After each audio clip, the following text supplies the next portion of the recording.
Bendiciones, hermanos y hermanas. Nuevamente es un gusto saludarles en este día, jueves 30 de octubre, dándole gracias a Dios que nos permite llegar hasta sus hogares con otro estudio más de la lección de escuela sabática. Donde quiera estén, les deseo muchas bendiciones. Gracias por su sintonía. Voy a dejar que nuestra jovencita Amy Dimas nos comparte el versículo de memoria y también la invitación a ser buenos mayordomos de nuestro Señor. Y como siempre, quiero darle gracias a todos aquellos hermanos y hermanas que siguen apoyando este ministerio con sus diezmos y ofrendas. Gracias por ser los heraldos del Evangelio para este tiempo, que proclaman el mensaje del tercer ángel y la reforma pro salud, como también la obra médica misionera. Hablando de la obra médica misionera, miren ustedes cómo se invierten las ofrendas del Señor en nuestro ministerio, restaurando vidas. Fíjense, los que vienen aquí a Shepherd, cómo comienza su restauración física. Miren ustedes esos pacientes. Así comienzan, buscando el equilibrio en sus cuerpos, porque muchos de ellos no lo tienen adecuadamente.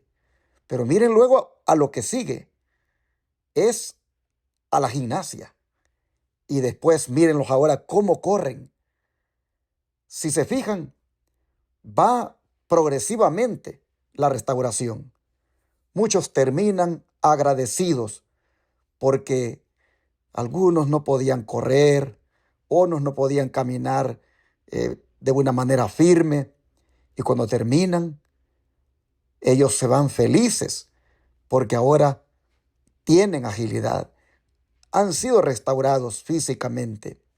Y mientras eso está sucediendo en la parte física, también en la parte, hermanos, de la salud mental, ellos van también logrando esa restauración a través de los mensajes extraídos de la palabra de Dios.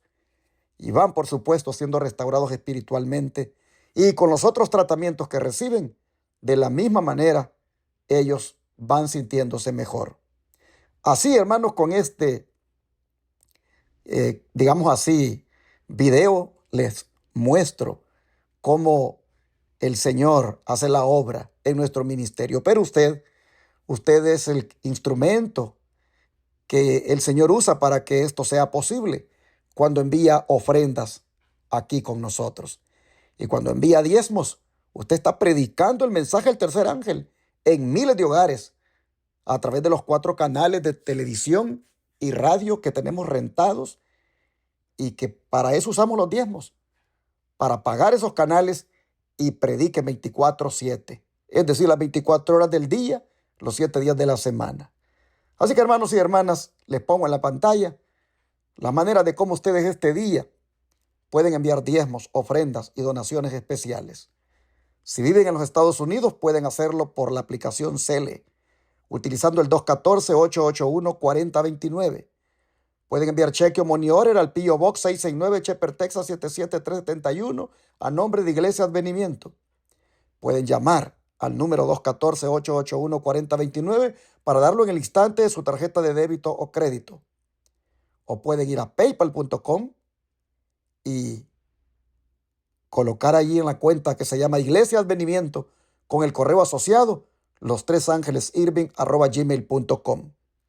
Recuerde que desde cualquier parte del mundo, desde cualquier país, ustedes pueden unirse a nosotros y apoyarnos para que esta obra no paremos de hacerla.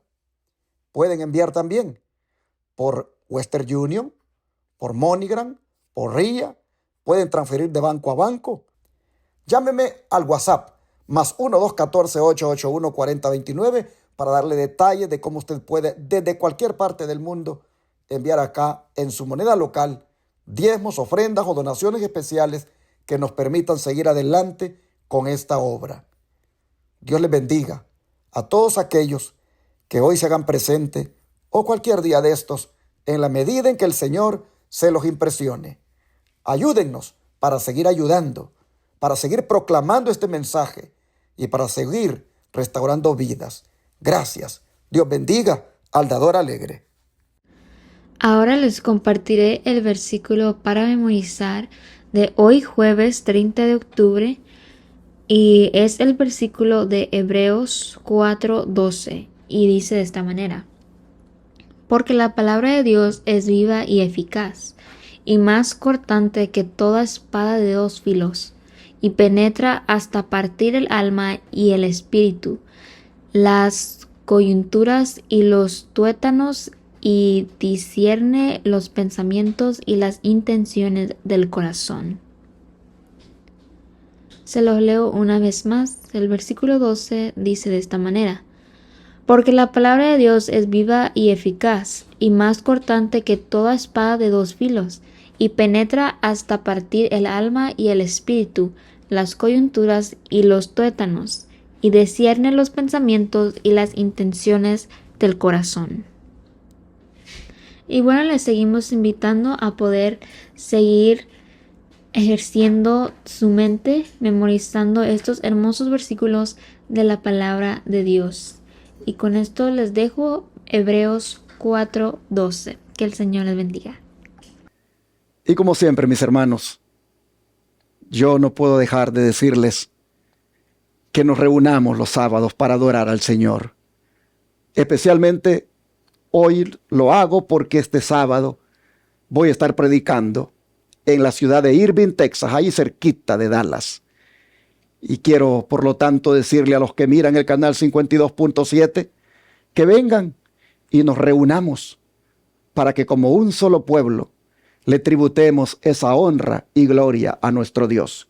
Si usted vive en Dallas, Garland, Richardson, si usted vive en Grand Prairie, si usted vive en Euless, aún en Forward, bueno, las ciudades vecinas de Irving, Texas, le digo, venga y adoremos juntos a nuestro Dios. Usted que mira el canal 52.7 en cualquier área cercana a Irving o aún distante, venga, entreguémosle a nuestro Dios esa adoración que Él se merece. Será a partir de las 9 de la mañana que vamos a adorar a nuestro Dios en el templo que está ubicado en el 210 East 6th Street, Irving, Texas 75060.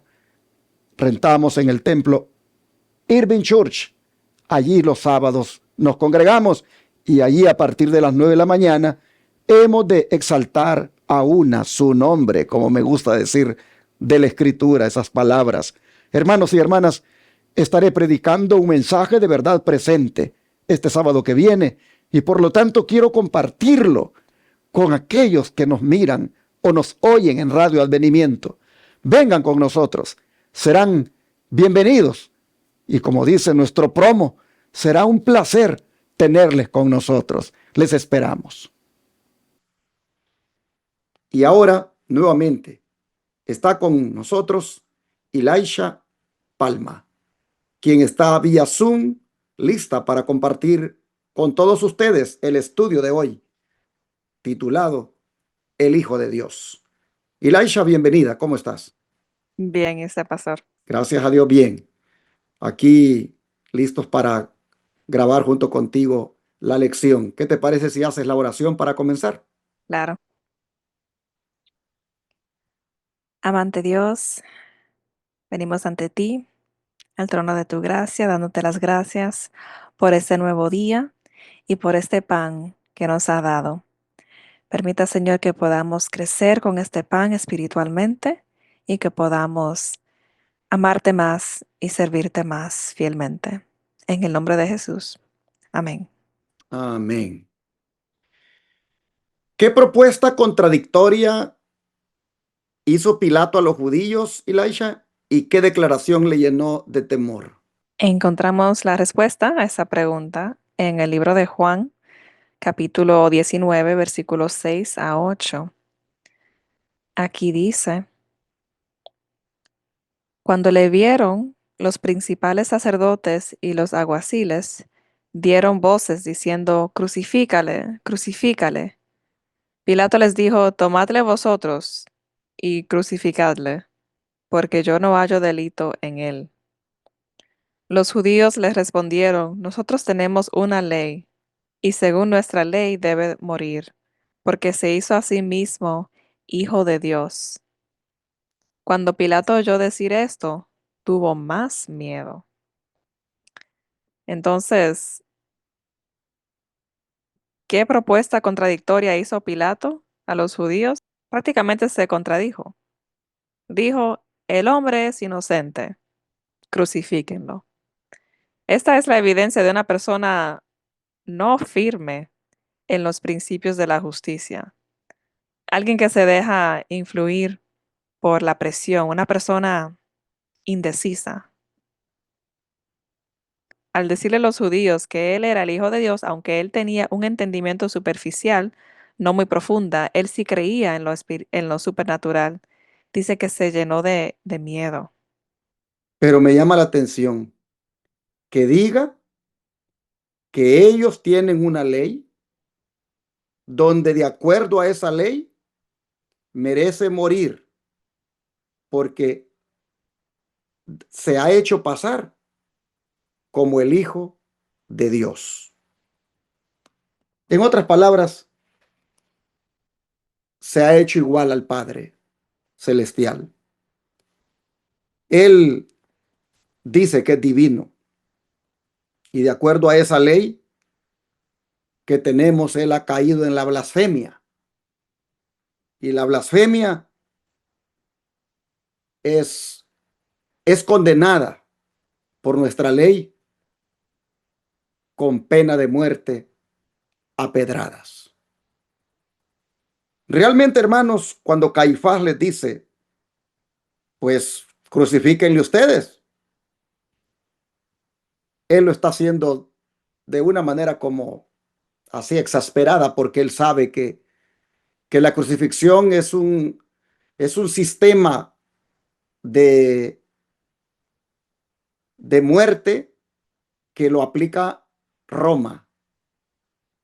Él sabe muy bien que la ley judía estipula el apedreamiento por estos casos de blasfemia. Pero él dice, crucifíquenle ustedes. Sabe muy bien que no lo pueden hacer. Eso es algo que solo Roma aplica.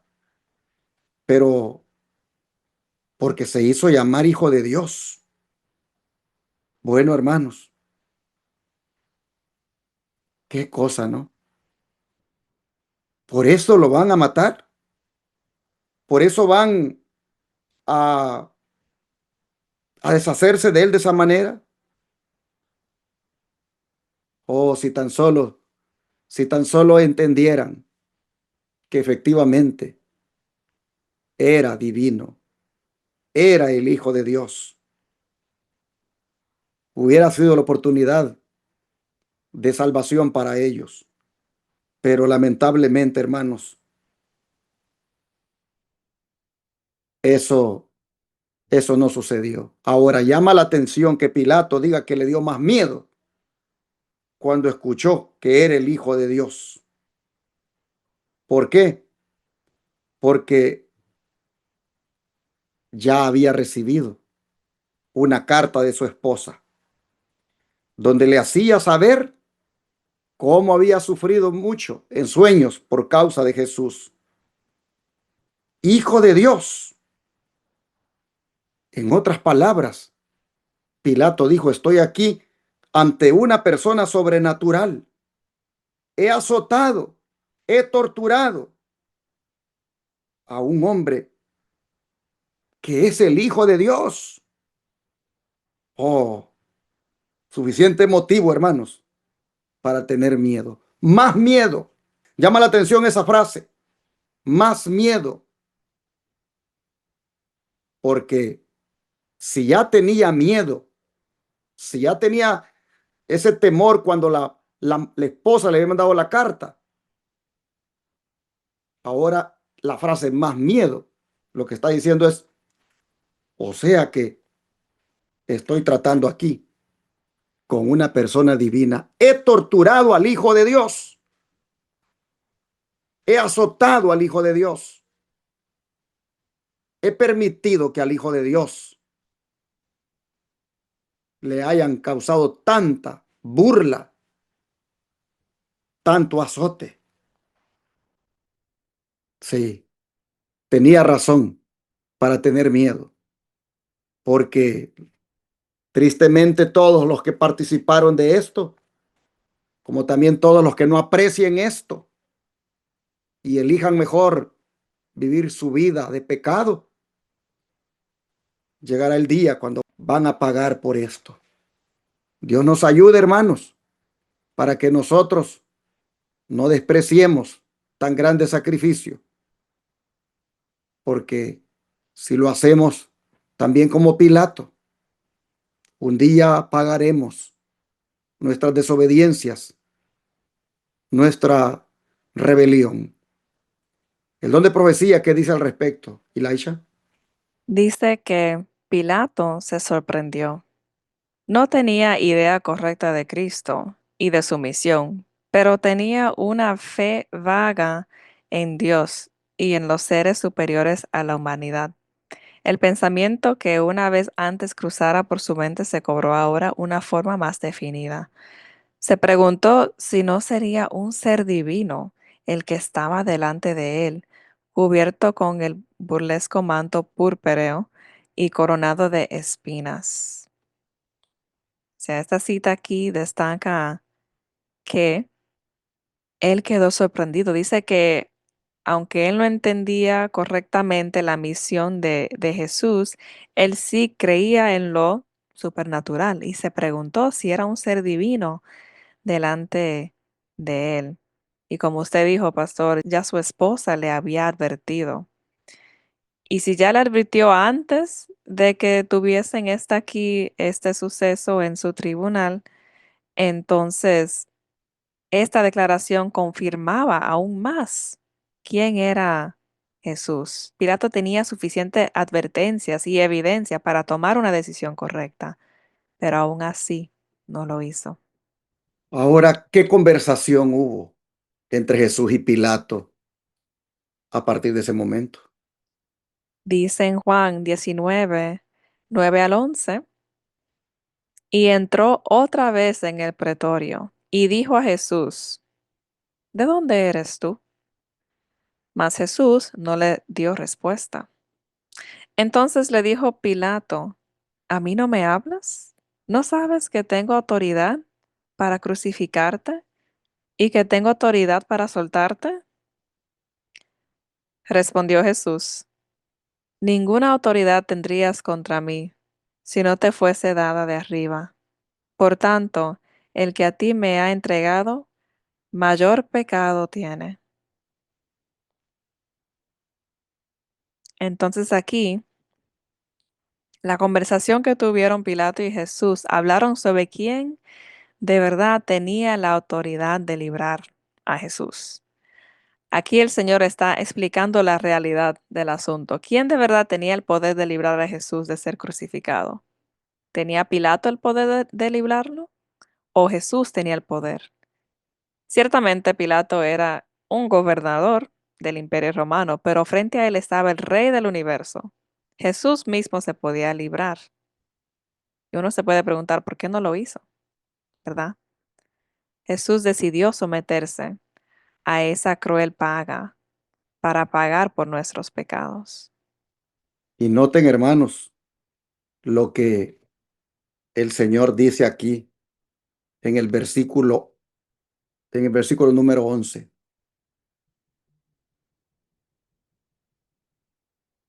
Respondió Jesús, ninguna autoridad tendrías contra mí si no te fuese dada de arriba.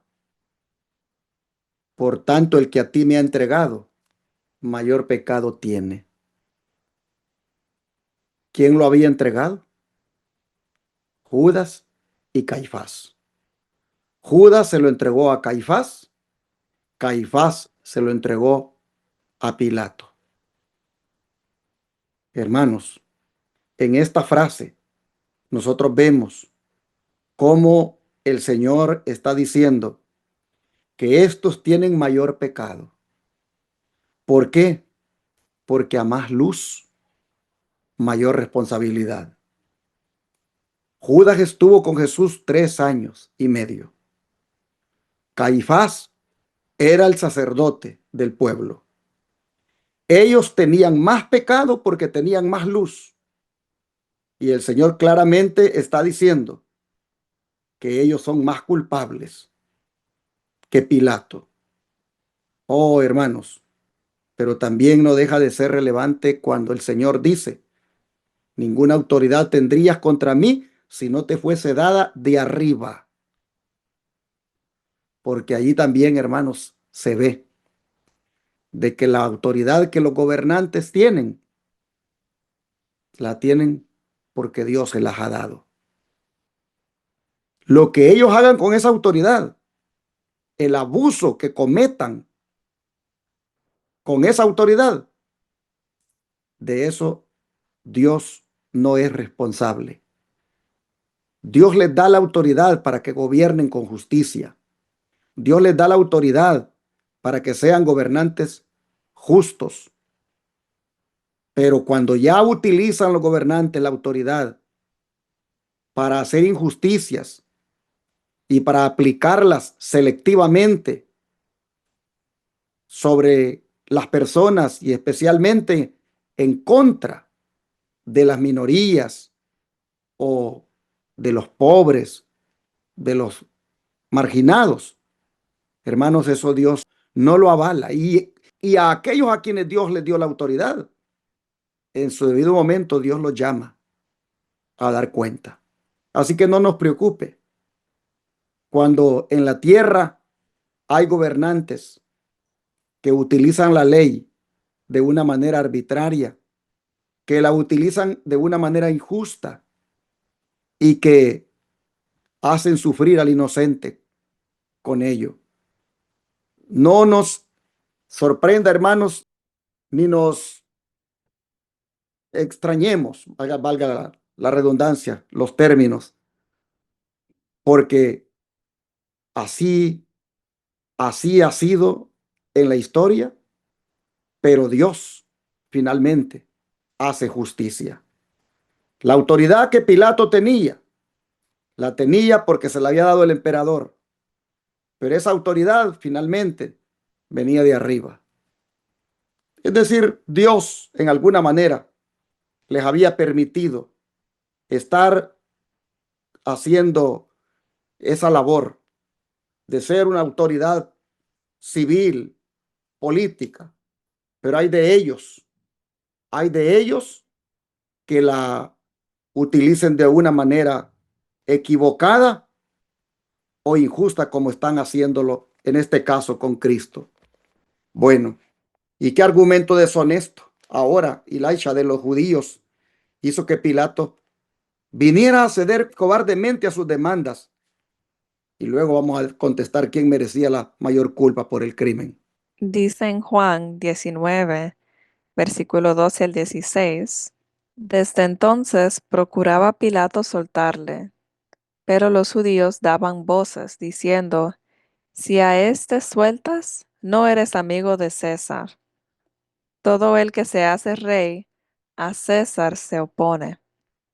Entonces Pilato, oyendo esto, llevó fuera a Jesús y se sentó en el tribunal, en el lugar llamado el Ensolado, y en hebreo Gábata. Era la preparación de la Pascua, y como la hora sexta, entonces dijo a los judíos: He aquí vuestro rey. Pero ellos gritaron: Fuera, fuera, crucifícale. Pilato les dijo: ¿Y vuestro rey he de crucificar? Respondieron los principales sacerdotes: No tenemos más rey que César. Así que entonces lo entregó a ellos para que fuese crucificado. Tomaron pues a Jesús y le llevaron. O sea, ¿cuál fue el argumento deshonesto de los judíos? El argumento era que Jesús estaba prácticamente provocando una rebelión contra el pueblo. Aunque esta supuesta rebelión era en contra de los fariseos y sus tradiciones, ellos acomodaron las palabras para hacer creer que Jesús estaba causando un problema en el gobierno en contra del César. Y prácticamente le dijeron a Pilato, si liberas a Jesús, estarás contra el César. Le insinuaron que él estaría permitiendo traición contra el Imperio Romano, contra el César. Me gustaría ver aquí un punto más, hermanos, y es cómo estos líderes religiosos, en el afán de conseguir lo que querían, chantajearon a Pilato. Miren ustedes, no eres amigo de César entonces. Te opones a él porque se está soltando a uno que se hace pasar por rey y se supone que el único rey en la tierra es el César. Él es el rey que gobierna. Y entonces tú no eres amigo de César si sueltas a Jesús. Ah, hermanos, otra vez el chantaje, chantaje político. Pilato, Pilato sabe que su puesto de gobernador está en peligro, porque si estos hablan al César y le hacen saber lo que ha hecho Pilato, entonces Pilato puede ser acusado como de traidor. Y es ahí, hermanos, donde tristemente Pilato lamentablemente se dejó chantajear y conocemos la historia. Ahora sí, el don de profecía, ¿qué nos dice al respecto? Y Laisha, para contestar, ¿quién merecía la mayor culpa por el crimen? Dice aquí, Pilato cedió a las exigencias de la turba. Antes que arriesgarse a perder su puesto, entregó a Jesús para que fuese crucificado. Pero a pesar de sus precauciones, aquello mismo que temía le aconteció después. Fue despojado de sus honores, fue derribado de su alto cargo y, atormentado por el remordimiento y el orgullo herido, poco después de la crucifixión se quitó la vida. Asimismo, todos los que transiguen con el pecado no tendrán sino pesar y ruina. La mayor culpabilidad y la responsabilidad más pesada incumbían a aquellos que estaban en los lugares más encumbrados de la nación, los depositarios de aquellos sagrados cometidos vilmente traicionados. O sea, dice que el que entregó a Jesús tiene la mayor culpa. Ciertamente Pilato tenía la culpa por no obrar justicia, pero la mayor culpa tenía los judíos, los sacerdotes, los que estaban encargados de tener en mente las verdades de Dios. Era el plan de Dios que los judíos fuesen depositarios de las verdades de Dios, de la palabra de Dios. Esto era el privilegio que se le había otorgado. Dios mismo los escogió. Hay un versículo en Romanos 3, versículo 2 al 3, dice así: ¿qué ventaja tiene pues el judío? Versículo 2. Mucho, en todas maneras. Primero, ciertamente que les ha sido confiada la palabra de Dios. A los judíos se les fue confiado la palabra de Dios, la luz de Dios. Pero ellos mismos traicionaron y menospreciaron a Jesús, y por eso ellos son los más culpables. Esto es una advertencia para nosotros, mis hermanos, de cómo los privilegios que Dios nos ha dado, finalmente los podemos perder si no somos fieles, si no somos leales al Señor, si no hacemos la voluntad de Dios. Mire, Pilato lo que temía perder, finalmente lo perdió.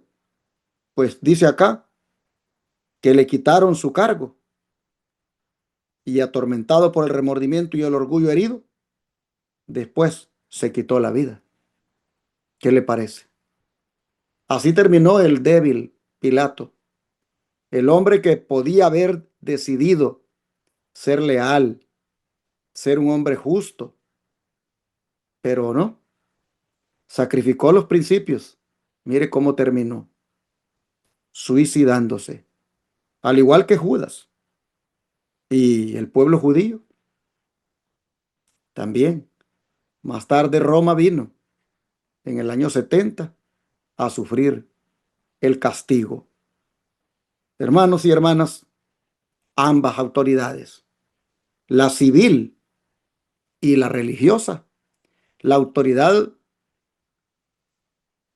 política y la autoridad religiosa, nosotros vemos aquí que ambas terminaron mal, porque los líderes religiosos, lamentablemente,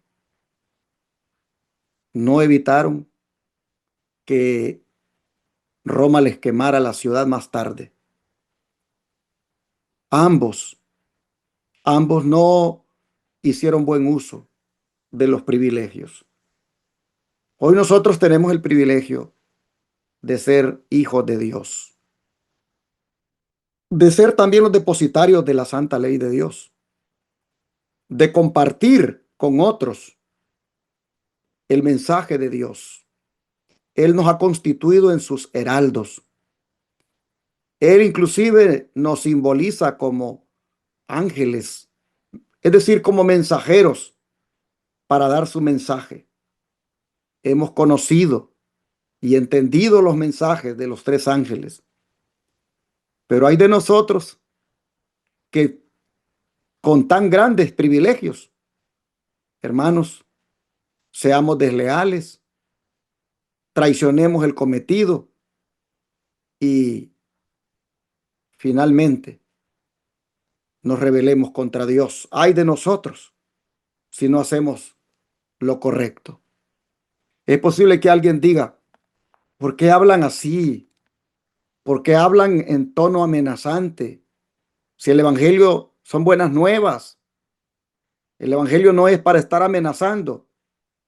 Bueno, hermanos, es que estas son advertencias. El evangelio también tiene advertencias. Mira, si tú miras el evangelio eterno de Apocalipsis 14, del 6 al 12, ahí hay tremendas advertencias. El evangelio que solo se encarga de predicar buenas nuevas de salvación, sin las advertencias, es un evangelio falso. Hermano, hermana, Cristo nos salvó. Cristo es nuestro Salvador. Eso es una cosa maravillosa. Eso es algo que nos da gozo.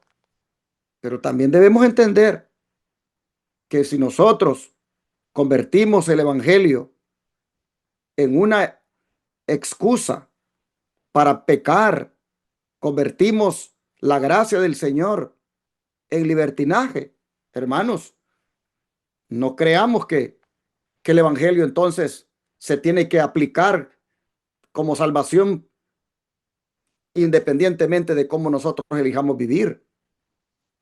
No, hermanos, el evangelio tiene advertencias también. Y aquí hoy debemos entender la advertencia que nos da esta lección en cuanto al destino de Pilato y en cuanto a la culpabilidad y la responsabilidad de los líderes religiosos, de cómo ellos también, al final, la sangre derramada del inocente Hijo de Dios caerá sobre ellos. Dios nos ayude, hermanos, para que nunca entreguemos nosotros al Hijo de Dios, como lo hicieron los líderes religiosos. Nunca, hermanos, rechacemos al Hijo de Dios. Que Dios nos ayude para que amemos a Jesús, para que podamos nosotros servirle siempre.